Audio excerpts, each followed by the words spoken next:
Executive Summary, JUBILEE. A national vision for ethical renewal, education, and collective prosperity. Purpose. JUBILEE proposes a practical yet inspiring framework for national renewal, economic, educational, and moral.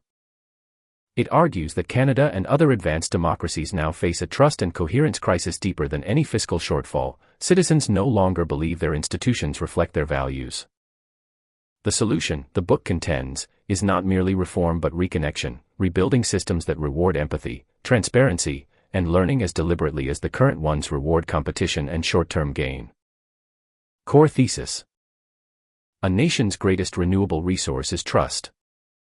When fairness and understanding are engineered into education, economics, and governance, prosperity and unity follow naturally. JUBILEE treats ethics and education as national infrastructure. It calls for a decade-long JUBILEE period, an intentional reset of policies and priorities that restores dignity to work, transparency to governance, and imagination to learning. Key pillars. Open education for all. Create a federally supported digital learning platform, free, gamified, accessible nationwide.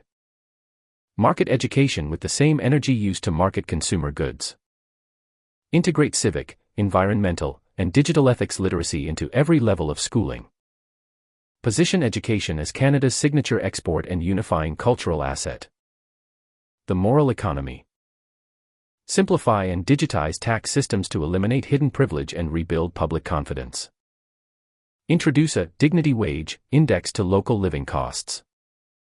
Tie corporate incentives to measurable social and environmental outcomes. Treat fairness as the most efficient form of economic stimulus. Ethics by design. Embed transparency dashboards, open budgets, and algorithmic audits into federal and provincial operations. Make honesty administratively simple and corruption administratively difficult. Encourage every ministry to publish plain language progress data visible to citizens. The JUBILEE Compact. Establish a 10-year national initiative uniting government, Indigenous leadership, academia, and civil society around the goal of measurable trust recovery. Pair financial debt relief programs with social and environmental debt repayment, investment in health, housing, and ecological restoration. Empathy and science united. Fund interdisciplinary research linking neuroscience, education, and social policy to understand how empathy and cooperation enhance national productivity. Reorient public health strategy toward mental resilience and community cohesion. Intended outcomes. Domain. Expected result, 10-year horizon. Economic. Higher labor participation, innovation, and small business formation through educational equity. Social.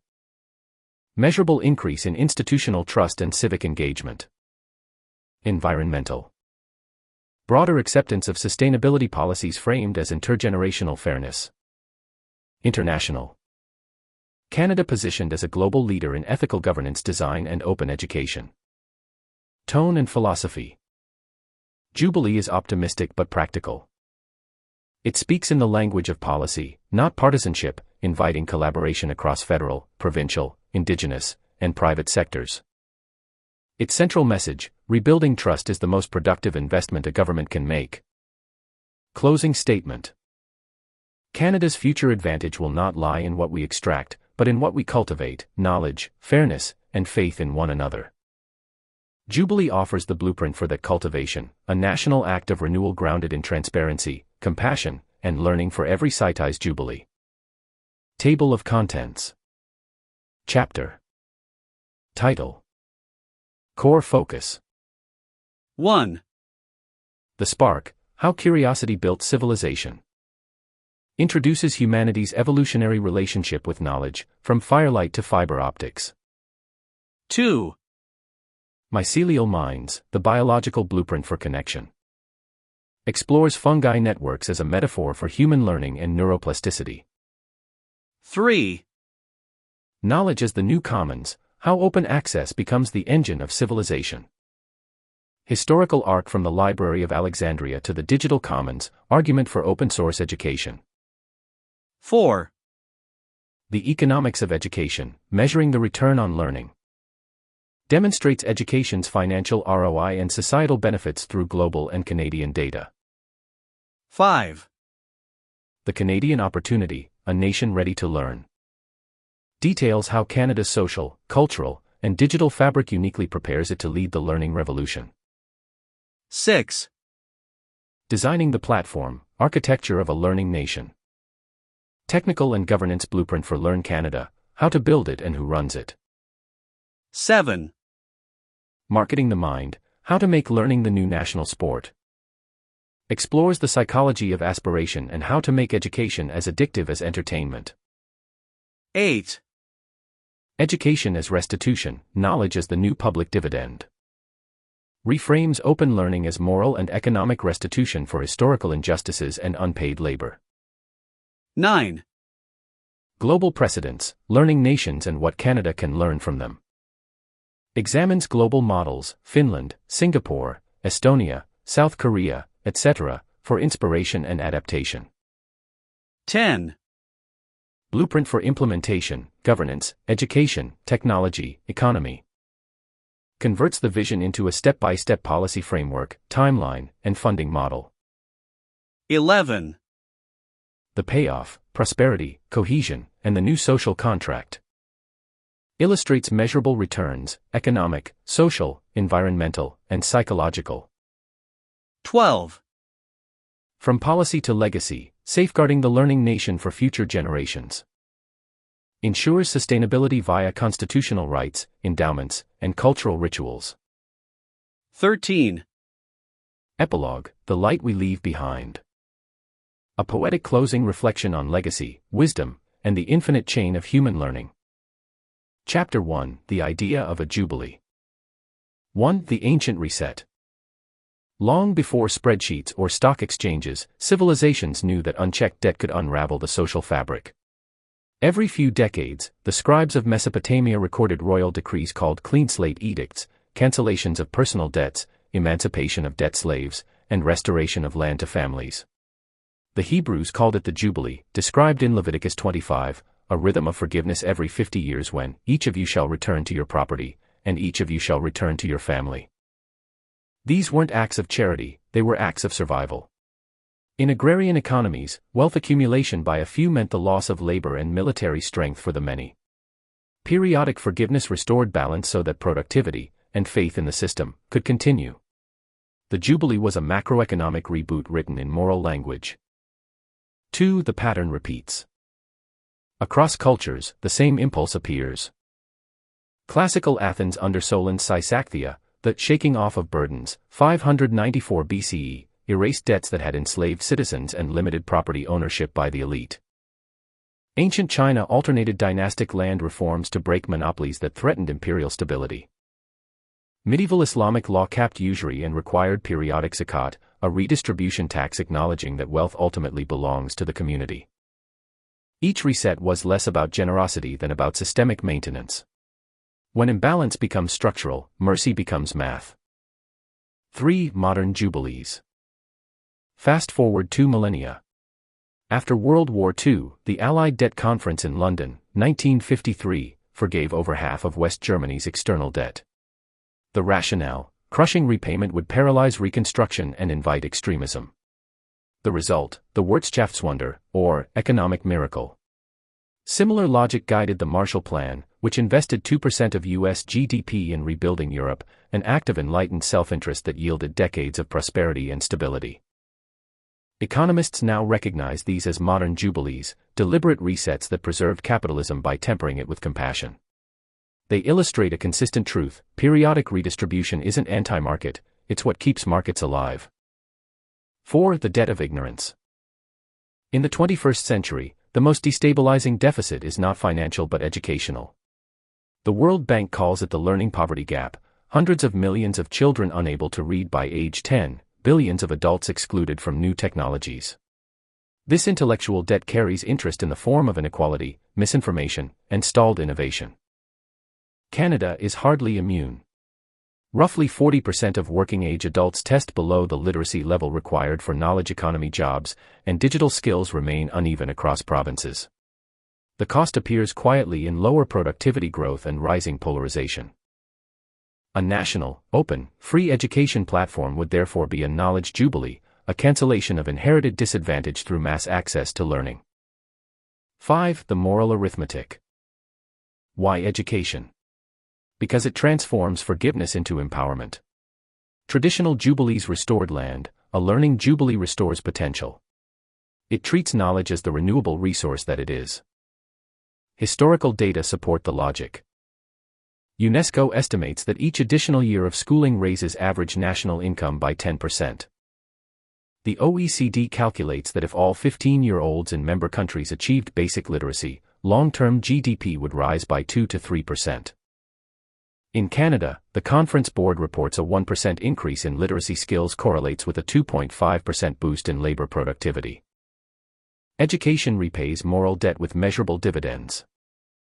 6 lessons from the past. Every successful jubilee shared 3 traits. Universal reach, benefits extended to everyone, preventing resentment. Institutional endorsement, leaders formalized generosity into law. Moral narrative, people believed fairness was patriotic. Translating that pattern today means treating learning as infrastructure, not charity. Just as roads and healthcare are federally coordinated because they serve the whole nation, knowledge networks should be too. Provincial systems can supply diversity, the federal platform supplies unity and scale. 7. The 21st Century Covenant. Imagine a Canada where every citizen holds a digital learning passport, an account within a national open education platform that records skills, certificates, and community contributions. Access is free, participation rewarded with micro-credentials recognized across provinces. Public research becomes public curriculum. Universities, indigenous knowledge keepers, and private experts contribute content under open licenses. This is not utopian, it's what the Nordic countries, Singapore, and Estonia are already building. The difference is that Canada could frame it explicitly as restitution, a fair return on the collective wealth generations helped to create. 8. The Jubilee mindset. The ancient jubilees were cyclical because imbalance is inevitable. Likewise, education must be continuous. A one-time reform is a holiday, a lifelong platform is a habit. The goal is cultural, make learning renewal as natural as breathing, as expected as taxation, as celebrated as sport. When citizens view knowledge as common property, exploitation becomes harder to justify. Fairness becomes self-replenishing.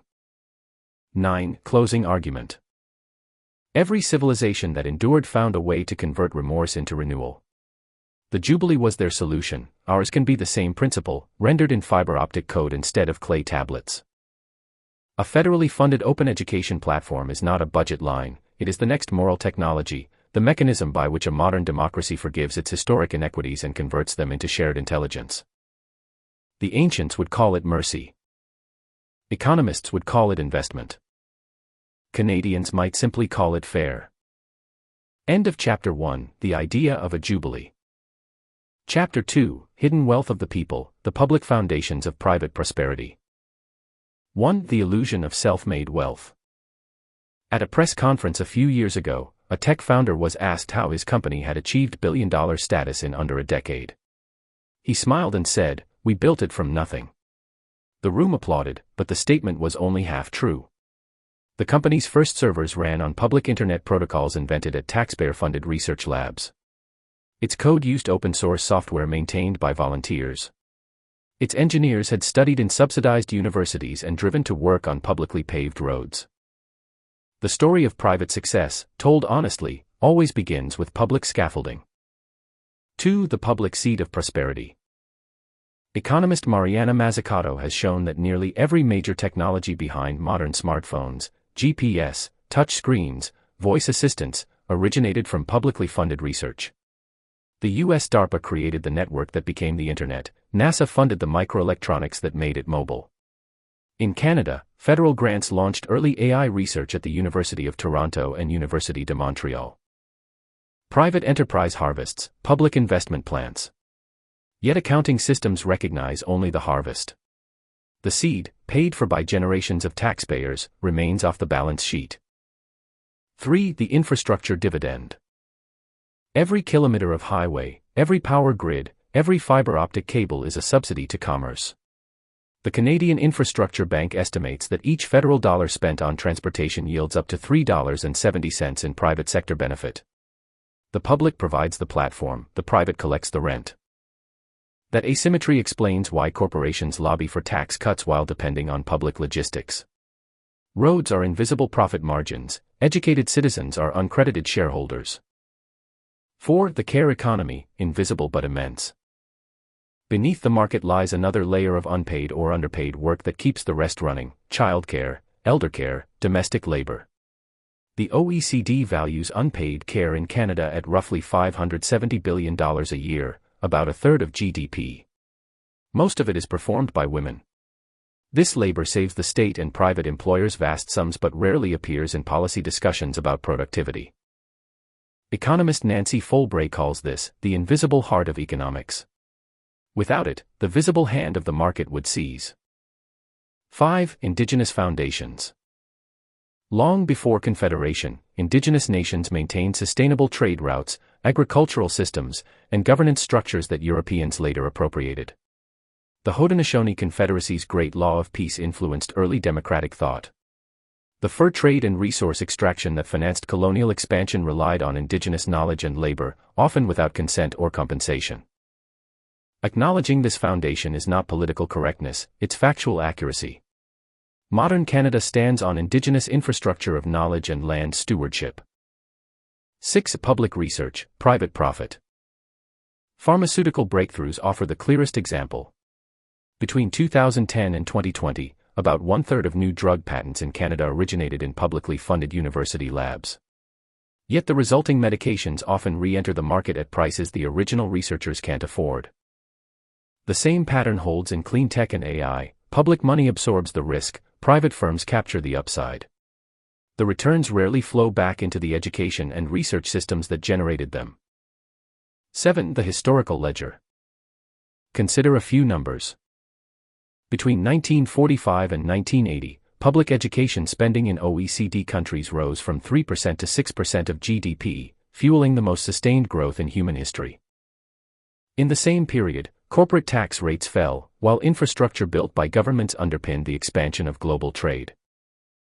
The World Bank attributes roughly one-third of post-war GDP growth to improvements in human capital alone. The evidence suggests that collective investment, not isolated genius, produced modern prosperity. 8. The myth of efficiency. When politicians call for privatization in the name of efficiency, they often ignore transaction costs shifted to the public. Private utilities, for example, borrow at higher interest rates than governments. Each privatized service embeds profit where there used to be shared savings. Efficiency, misdefined, becomes extraction. A true audit of value must include social stability, access, and resilience, all outcomes that markets underprice.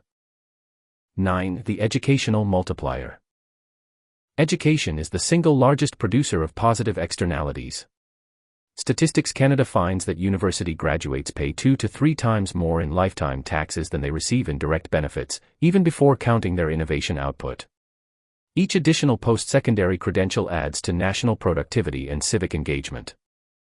When education is rationed by income, society leaves compound interest uncollected. 10. The environmental ledger. Natural resources, forests, minerals, fresh water, are often presented as private concessions. Yet their regeneration and protection rely on public expenditure. The Pembina Institute calculates that Canadian fossil fuel subsidies exceeded $18 billion annually during the 2010s, effectively transferring public money to polluters. If ecological capital were fully priced, profits would look smaller and public wealth larger. A federal open education initiative that trains citizens in sustainable technology is thus not cost but correction, an investment in the skills needed to repay our environmental debt. 11. The role of immigrants. Immigration adds another stratum of hidden wealth. Canada's economic model benefits from global human capital developed elsewhere. Every skilled newcomer represents years of education financed by another country's taxpayers. Their contribution is immediate, our gratitude, often delayed. Integrating them through free credential recognition and open learning would honor that exchange fairly. 12. Accounting for the commons. Traditional balance sheets record private assets but ignore public ones.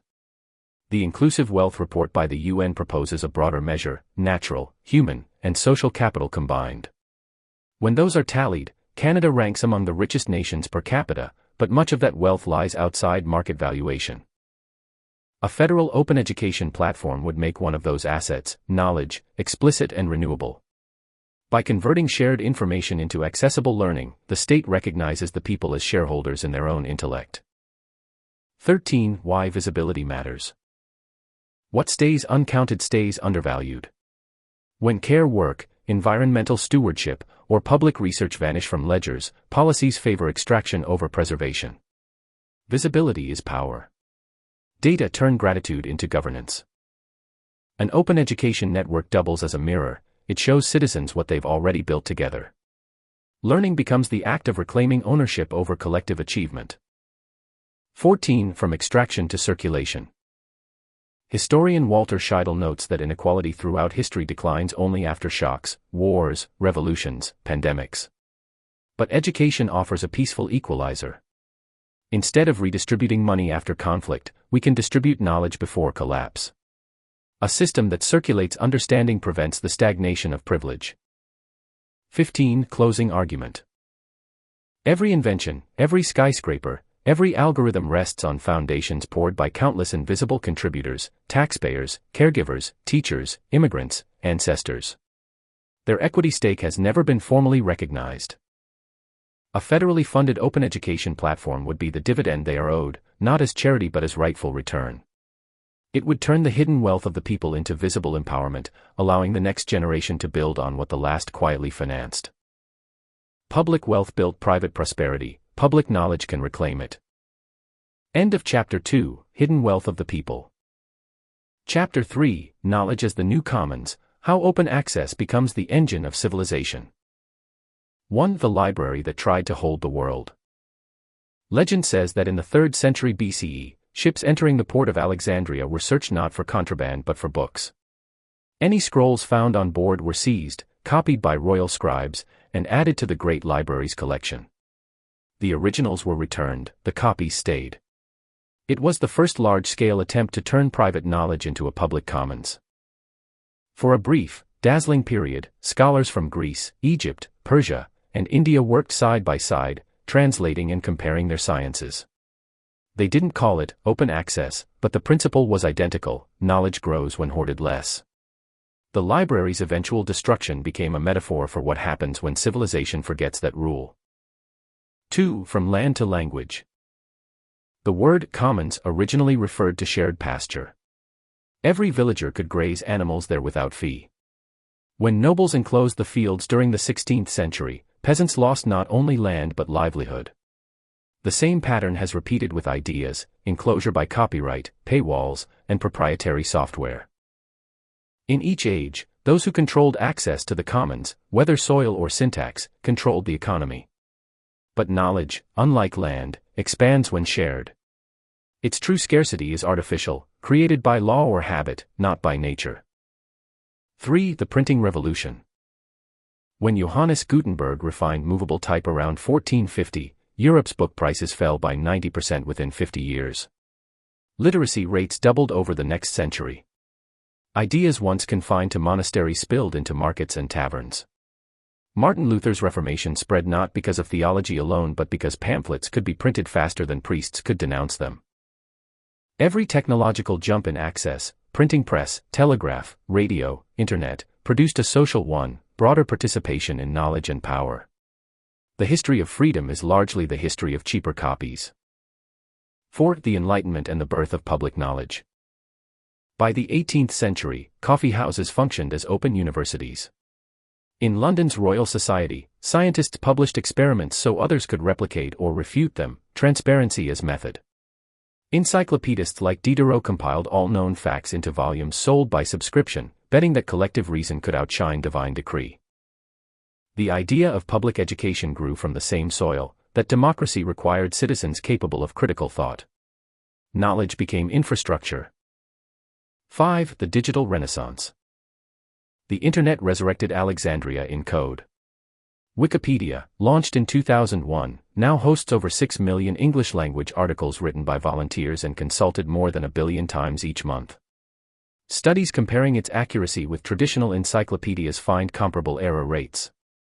Its annual budget, less than that of a single large university library, supports the largest collaborative knowledge project in history. Similarly, open-source software underpins most of the world's technology. The Linux operating system runs servers, Android phones, and supercomputers. These tools were built not by corporations but by communities, motivated by curiosity and shared utility. Canada contributes heavily. Universities from Toronto to Montreal maintain open data repositories, federal agencies publish statistics through the Open Government Portal, Indigenous organizations are developing open access archives of language and culture. Openness has become the world's most productive business model precisely because it isn't one. 6. The economics of openness. Conventional economics treats knowledge as a club good, non-rival but excludable. Yet when access barriers fall, the value of each idea rises exponentially through reuse. Empirical evidence. The Human Genome Project released its data freely. Within 5 years, open data enabled 1,000 new biotech patents and billions in industry growth. The European Space Agency's Copernicus program shares satellite data at no cost. Analysts estimate an annual return of €3 billion in innovation. A 2022 OECD review found that open access research increases citation and commercial application rates by 50 to 60%. Openness accelerates diffusion, reduces duplication, and democratizes discovery. Hoarding slows it all. 7. The digital enclosures. Yet the digital commons is fragile. Corporations now own much of the world's information infrastructure, and subscription barriers have crept back in. Academic publishers charge universities millions for journals whose research was publicly funded. Data harvested from citizens fuels targeted advertising rather than collective understanding. Without governance, openness becomes exploitation. A true commons requires rules of reciprocity, what Elinor Ostrom called self-governing institutions that balance access with accountability. Transparency must include consent. 8. Knowledge as renewable resource. Unlike oil or minerals, ideas regenerate with use. Teaching, sharing, translating, all multiply rather than deplete them. Economists describe this as non-rivalrous consumption. When one person learns, others lose nothing. That property makes education the most sustainable industry imaginable. A national open education platform would simply align policy with physics, treat learning as a renewable resource, harvested responsibly and replanted continuously. 9. Building the 21st Century Commons. Picture a federal learning platform modeled on open-source principles. Every publicly funded course, textbook, and dataset is released under a Creative Commons license. Universities, indigenous institutes, and private creators contribute modules reviewed for accuracy and cultural respect. Citizens earn microcredentials and share projects the way developers share code. Reputation replaces tuition as the main currency. Such a system would cut duplication of curricula across provinces. Ensure equal access regardless of income or geography. And convert every learner into a potential teacher, knowledge recycling at national scale. It would also make the moral economy visible. The taxpayers who fund research finally gain direct access to its fruits. 10. Case studies in collective intelligence. Estonia integrates free digital skills training into its e-governance infrastructure, achieving near-universal digital literacy. Finland's Elements of AI course, released free worldwide, has taught over 1 million people. Singapore's Skills Future platform offers every adult credits for lifelong learning. Over 80% of citizens have participated. Each proves that when learning is open, innovation follows. Canada's broadband reach and bilingual culture position it ideally for a continental version, a learning commons of the North. 11. Governance of the Commons. Openness needs guardians. A national platform could adopt a tri-council model. Academic council ensures quality and citation integrity. Community council represents learners and indigenous knowledge holders. Ethics council audits privacy, inclusivity, and algorithmic fairness. Together they would embody Ostrom's principles, clearly defined boundaries, participatory decision-making, graduated sanctions for abuse, and mechanisms for conflict resolution. Freedom with feedback. 12. The return on reciprocity. Every citizen who learns something freely contributes to the public's collective intelligence. Measured nationally, that's an asset. The World Bank already treats human capital as wealth. Education platforms increase it faster than any natural resource can. Even modest projections show impact. If Canada improved average digital literacy by one competency level, productivity could rise 3%, roughly $70 billion annually. That's before counting social cohesion or civic engagement. The Commons pays dividends in both dollars and democracy. 13. The cultural dimension. Openness also changes identity. The printing press created readers, the digital commons creates collaborators. When knowledge is public, expertise becomes participatory. Teachers become guides, citizens become co-creators. Curiosity turns from hobby to civic virtue. Advertising once sold status through consumption, a learning commons sells it through contribution. The most admired Canadians could be those who share the most insight, not those who own the most assets. 14. The paradox of abundance. Our species now produces more information every 2 years than in all previous human history combined. The challenge is not scarcity but sorting. The role of a national platform is curation, transforming data into understanding. Without it, the commons collapses under its own weight. With it, abundance becomes advantage. 15. Closing argument. The story that began in Alexandria continues online. Every age has built a new library out of its best technology. Today's shelves are digital, and their stewardship must be collective. A federally funded open education platform is not radical, it's restoration. It reclaims knowledge from private enclosures and returns it to the ecosystem that created it, the public. The Commons, after all, is not a place but a practice, the decision, repeated daily, to share what we know so that others may build what we cannot yet imagine. That decision, made at national scale, is how civilizations endure. End of Chapter 3, Knowledge as the New Commons. Chapter 4, The Economics of Education, Measuring the Return on Learning. 1. The Spreadsheet Epiphany. When economist Clara Sue joined Canada's Treasury Board in 2019, her assignment was to analyze subsidy efficiency. Her first surprise came from a simple comparison. Over the previous decade, federal support for oil extraction had produced a return of roughly $1.30 per public dollar invested. Large-scale infrastructure averaged $1.90. Education spending, however, especially early childhood and digital training programs, yielded $4 to $7 for every public dollar. She stared at the spreadsheet, adjusted for inflation, and ran it again. The numbers refused to move. The most profitable thing a country could buy, it seemed, was a smarter population. 2. The hidden engine of every revolution. Every major leap in productivity followed a leap in literacy. The Industrial Revolution began not with steam engines but with cheap pamphlets that taught mechanics to tinker. The post-war economic boom coincided with the GI Bill in the US and expanded secondary schooling across the Commonwealth. The digital revolution erupted only after mass university education produced programmers and network engineers.